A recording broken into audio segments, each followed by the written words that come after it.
Donc, chers téléspectateurs, nous poursuivons toujours cette couverture tout à fait spéciale consacrée à ce 34e congrès international qu'organise le Conseil supérieur des affaires islamiques ici en Égypte. Et bien sûr, ce congrès ou cette conférence se tient sous les auspices du président égyptien Abdel Fattah el-Sisi.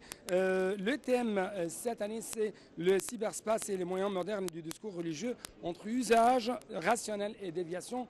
Justement, j'ai actuellement le représentant de Sénégal, docteur Mamadou Youri Sall, c'est le professeur à l'université de Saint-Louis du Sénégal. Vous êtes toujours le bienvenu sur NATV International.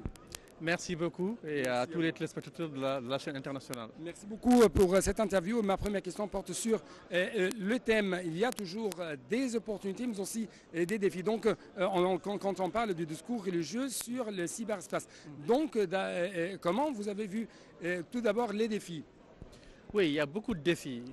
Des défis pour protéger notre jeunesse, des défis pour renouveler le discours islamique et l'actualiser, des défis pour orienter notre éducation islamique face à ces nouvelles technologies et face à ces orientations assez mondialisées pour promouvoir des valeurs qui ne sont pas les valeurs de l'islam. Oui.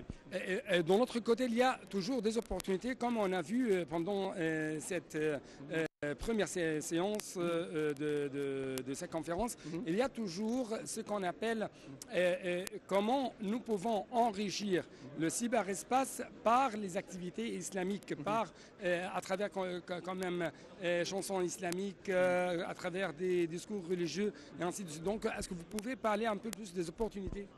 Bien sûr, il y a des opportunités pour mieux promouvoir des valeurs islamiques, pour mieux répandre l'éducation islamique, pour faire passer tout ce dont on a lutté pendant des siècles, depuis plus de 1000 ans. Donc c'est vraiment un espace à occuper, comme tous les espaces, comme tout le monde, et participer au débat international pour ne pas subir ce que les autres font. Les offensives, les agressivités, les contre-valeurs, il faut les défendre nos valeurs islamiques. Donc c'est un espace à exploiter et à saisir les opportunités qui s'y trouvent et avec toutes les voies de communication.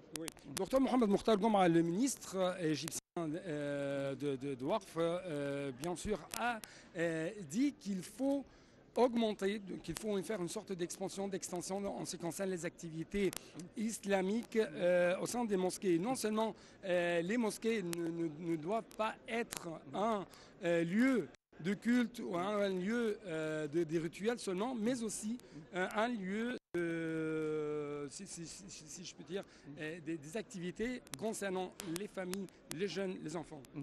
Il a bien raison, Dr Djouma. Il est temps de revenir à la fonction initiale de la mosquée islamique. Une mosquée université, comme on l'a vu avec El-Azhar, donc une mosquée lieu de rencontre sociale, une mosquée lieu de revivification des valeurs islamiques. Donc surtout une mosquée université.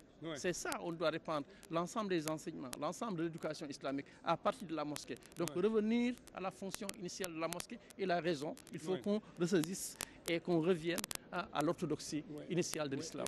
Comment nous pouvons quand même augmenter le discours de la tolérance, de l'amour face au discours proposés ou publiés par certains groupes extrémistes qui est plein de haine? Mais c'est ça le défi. Le grand défi, c'est de dire que c'est une contre-offensive contre ces contre-valeurs, contre ces orientations, contre l'agressivité occidentale qui essaye de promouvoir l'ensemble des valeurs, qui essaie de les mondialiser.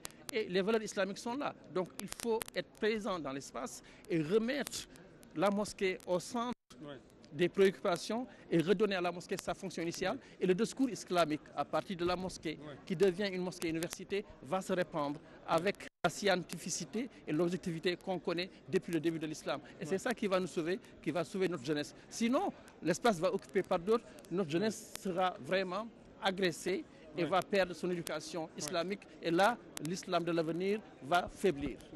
Merci beaucoup pour cette interview. Je vous en prie. Merci, monsieur. Au revoir.